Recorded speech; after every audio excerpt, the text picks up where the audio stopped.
आज हम कर रहे हैं एटॉमिक स्ट्रक्चर का 8th लेक्चर। इसमें सबसे पहले हम आपका क्वेश्चन ले लेते हैं कि ज़ीमैन इफेक्ट क्या है और ये किस क्वांटम नंबर से रिलेटेड है।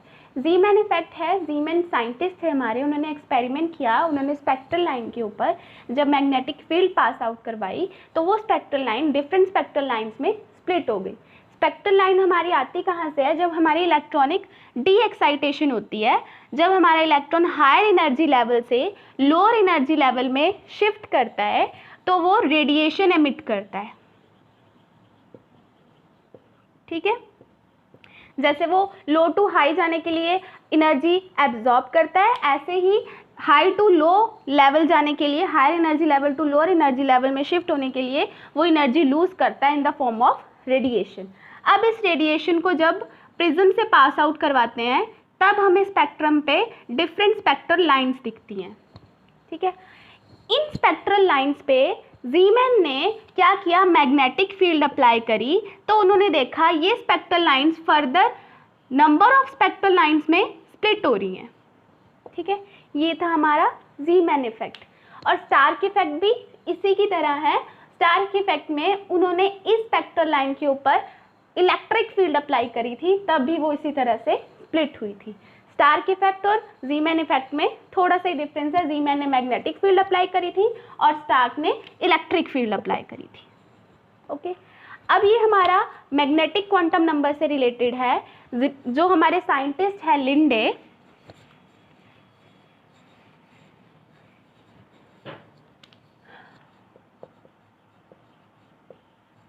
उन्होंने इस इफेक्ट से एक्सप्लेन करा ऑर्बिटल का ओरिएंटेशन या इलेक्ट्रॉन्स की ओरिएंटेशन। ठीक है, मैंने आपको कल भी बताया था, जैसे हमारे 2p सबशेल ले लें। ठीक है, इसमें क्या होंगे हमारे ऑर्बिटल्स, कौन कौन से होंगे? n की वैल्यू होगी हमारी 1, l की वैल्यू होगी 0 and 1 और m की वैल्यू क्या आ जाएगी हमारी 2s, मतलब हमारी 0, और इसके लिए 2p के लिए -1 0 +1। ठीक है, मान लो ये हमारी 2p सबशेल है। 2p सबशेल में मैंने आपको बोला था सबसे पहले जो हमारे ऑर्बिटल्स होते हैं वो डीजनरेट ऑर्बिटल्स होते हैं।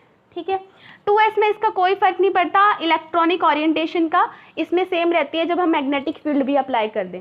लेकिन 2p और d जो हमारे p ऑर्बिटल्स होते हैं और d ऑर्बिटल्स होते हैं उन सभी पे इफेक्ट पड़ता है, चाहे वो 2p हो, 3p हो, 4p हो, कोई भी हो। ठीक है, जैसे हम यहाँ पे ले लें 2p। ठीक है, इसमें हमारे डीजनरेट ऑर्बिटल्स होंगे। जब हमने इन पे मैग्नेटिक फील्ड अप्लाई करी थी तो इस तरह से ये स्प्लिट हुए थे।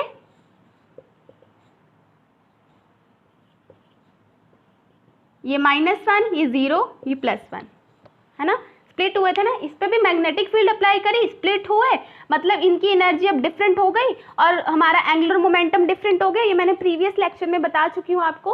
अगर किसी ने लेक्चर नहीं देखा है, प्रीवियस लेक्चर ज़रूर देख लें, लिंक मैं डिस्क्रिप्शन बॉक्स में डाल दूँगी। ओके, तो हमारा जो ज़ीमैन इफेक्ट है, एक तरह से हम ऐसे बोल सकते हैं ज़ीमैन ने हेल्प करी ऑर्बिटल ओरिएंटेशन बताने में। बताई किसने? हमारे लिंडे ने, लेकिन एक तरह से इनडायरेक्ट वे में हेल्प करी है उसने ऑर्बिटल की ओरिएंटेशन बताने में। चलिए, नेक्स्ट टॉपिक है हमारा, इसको नोट डाउन कर लो थोड़ा सा अगर करना है तो। नेक्स्ट टॉपिक है हमारा Pauli exclusion principle. Pauli exclusion principle के अकॉर्डिंग, पॉलीज एक्सक्लूजन प्रिंसिपल, इसके अकॉर्डिंग ये क्या बोलता है? No 2 electrons in an atom can have 4 quantum number same. मतलब कि हमें क्वांटम नंबर क्या बताते हैं? एक तरह से एड्रेस बताते हैं हमें, किसका? इलेक्ट्रॉन्स का, कि कहाँ हमारे इलेक्ट्रॉन के पाए जाने की प्रोबेबिलिटी सबसे ज़्यादा है। एड्रेस ही बताते हैं एक तरह से। अब उन्हें बोला कि किन्हीं, अगर हमारा एक इलेक्ट्रॉन, हमारे 2 इलेक्ट्रॉन्स अगर एक एटम में है तो उनका एड्रेस कभी भी सेम नहीं हो सकता। मतलब 4 क्वांटम नंबर कभी भी सेम नहीं हो सकते 2 इलेक्ट्रॉन्स के लिए। 4 क्वांटम नंबर सेम नहीं हो सकते कभी भी। ठीक है, मान लेते हैं अब कोई हम देते हैं ऑर्बिटल लो, कोई 1s ले लिया मान लो, है ना। इसके लिए अब n की वैल्यू क्या होगी? 1, l की वैल्यू क्या होगी? 0, m की वैल्यूज क्या होंगी? इस पे डिपेंड करती है तो 0, s की वैल्यू क्या होगी? अब इसमें एक ऑर्बिटल है, कौन सा? 1s, इसमें टू इलेक्ट्रॉन्स ही आ सकते हैं, एक ऑर्बिटल में हमेशा टू इलेक्ट्रॉन्स ही आ सकते हैं, उनकी ऑपोजिट स्पिन होती है, ठीक है। तो इस इलेक्ट्रॉन के लिए एड्रेस क्या हो गया कि n की वैल्यू 1 है, l की वैल्यू 0 है, m की वैल्यू 0 है और s की वैल्यू क्या है +½ ठीक है। इस इलेक्ट्रॉन के लिए एड्रेस क्या हो गया, ये सब वैल्यू सेम है लेकिन s की वैल्यू क्या है -½ मतलब अगर हमारी 3 वैल्यू सेम हो भी जाती हैं तो हमारी s की वैल्यू डिफरेंट करनी ही है, डिफरेंट होनी ही है, ठीक है। मतलब उनका एड्रेस कभी भी सेम नहीं हो सकता, 4 क्वांटम नंबर सेम नहीं हो सकते किन्हीं 2 इलेक्ट्रॉन्स के लिए। ओके, नेक्स्ट करते हैं हम क्वांटम नंबर के questions.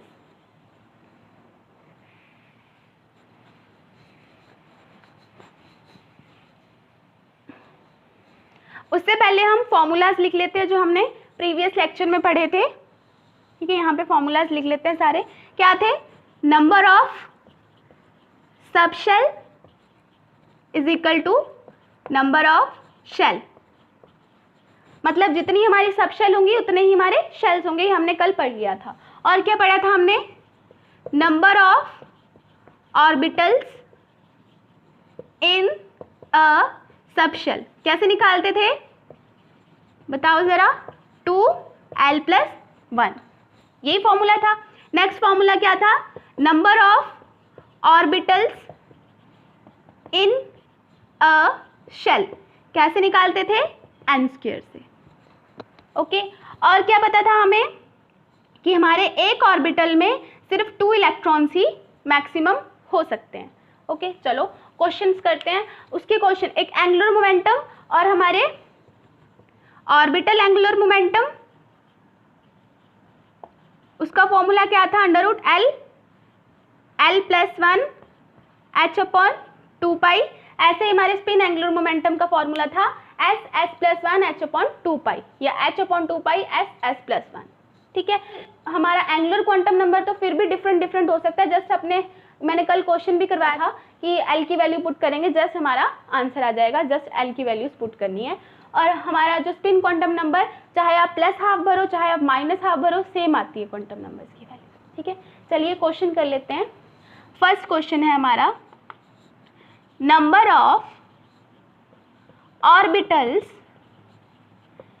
In a subshell f and g।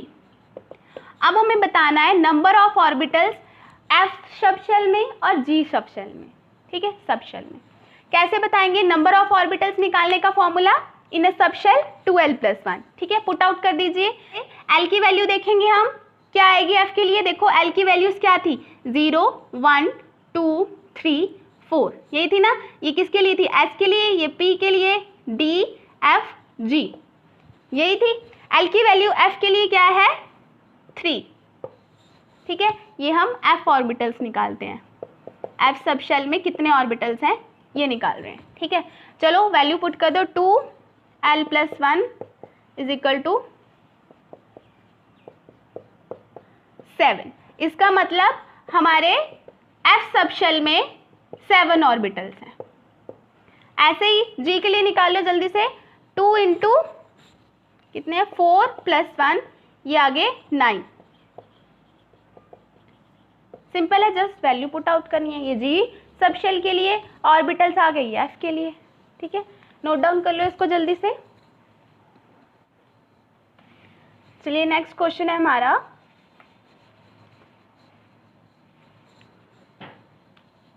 an electron is in 4f orbital, what is the possible values for n, l, m, s। इनके लिए पॉसिबल वैल्यूज बतानी है हमें 4f ऑर्बिटल की। चलो n के लिए वैल्यू बताओ जल्दी से मुझे, क्या आएगी, शेल कौन सी है हमारी, 4th शेल है, 4। अब f के लिए वैल्यू क्या आती है, देखो s p d f 0 1 2 3। l के लिए वैल्यू क्या आ जाएगी 3। m के लिए वैल्यूज क्या आएंगी, m की वैल्यूज किस पे डिपेंड करती थी, टोटली l की वैल्यूज पे, और वो क्या होती थी -l से लेके 2 +l तक, ठीक है। l की वैल्यू क्या है 3, तो इसकी वैल्यूज क्या आएंगी -3 -2 -1 0 +1 +2 एंड +3। ठीक है, ये आएंगी वैल्यूज।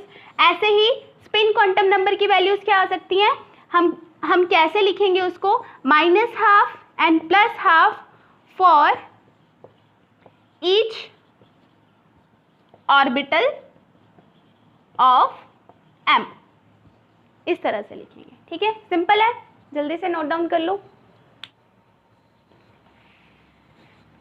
नेक्स्ट हमें इसमें से बताना है कौन से ऑर्बिटल्स पॉसिबल हैं, कौन से ऑर्बिटल्स पॉसिबल नहीं है। हमें दे रखे हैं 1p 2p 2s 3f। ठीक है, ये हम कैसे पता लगाएंगे कि कौन से ऑर्बिटल पॉसिबल हैं कौन से नहीं। जल्दी से हम इसकी फर्स्ट 1p के लिए देखते हैं। इसके लिए हमारे शेल नंबर की वैल्यू क्या है, 1। अगर हमारी शेल 1 है तो हमारी सब शेल भी, number of sub shell is equal to number of shell. ठीक है, तो सब शेल की वैल्यू की भी एक ही आएगी, जो आएगी 0। एल की वैल्यू 0 से स्टार्ट होती है ना, 0 1 2 3। ठीक है, इसकी वैल्यू 1 है तो इसकी वैल्यू भी 1 ही होगी। चलिए, तो ये क्या आ गया हमारा 1s। ठीक है, अब 1p हो नहीं सकता क्योंकि इसकी वैल्यू सिर्फ 0 है, 1 तो है ही नहीं है। ठीक है, क्योंकि 1 ही होती है इसकी वैल्यू, इसका मतलब ये हमारा ऑर्बिटल पॉसिबल ही नहीं है क्योंकि सिर्फ 1s ही होता है, इससे आगे इसकी एल की वैल्यू होती नहीं है फॉर शेल नंबर 1। ठीक है, ऐसे 2p के लिए देखते हैं, n इज इक्वल टू 2।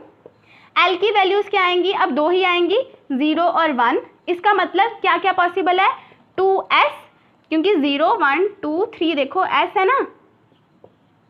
ठीक है, एक तो 2s पॉसिबल है, ऐसे ही 2p पॉसिबल है। ठीक है, इसका मतलब ये दोनों पॉसिबल है। ठीक है, ऐसे ही 3f के लिए देखें, इसके लिए n की वैल्यू क्या है 3, तो l की भी 3 वैल्यूज लिख लो, 0 1 2। इसका मतलब ये क्या है 3s 3p, क्योंकि 1 है वैल्यू l की, 3d।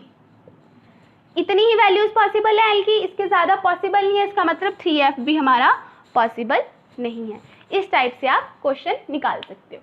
जल्दी से इसको नोट डाउन कर लो। नेक्स्ट क्वेश्चन है हमारा, कैन वी हैव 5G सब शेल? अगर पॉसिबल है तो how many orbitals in 5G सब शेल? ओके, सबसे पहले हमें पता करना है 5G सब शेल पॉसिबल है कि नहीं। कैसे पता करेंगे, सबसे पहले हम लिखेंगे n की वैल्यू क्या है 5। ठीक है, g की वैल्यू कितनी आएंगी, सबसे पहले l की वैल्यूज लिख लो, क्या आएगी, ये 5 वैल्यूज लिखनी है, 0 1 2 3 4 1 2 3 4 5 वैल्यूज लिख ली। अब क्या क्या पॉसिबल है, s p d f g h। ठीक है, अब देखो क्या लिखेंगे हम, 5s, ऐसे ही 5p, इसके लिए 5d, इसके लिए 5f, और 4 के लिए वैल्यू होती है 5g। इसका मतलब यस पॉसिबल है हमारी 5G सब शेल। अब इसके लिए हमने क्या निकालना है, हाउ मैनी ऑर्बिटल्स, कितने ऑर्बिटल्स हैं अब हमारे 5G सब शेल में, वो कैसे निकालेंगे।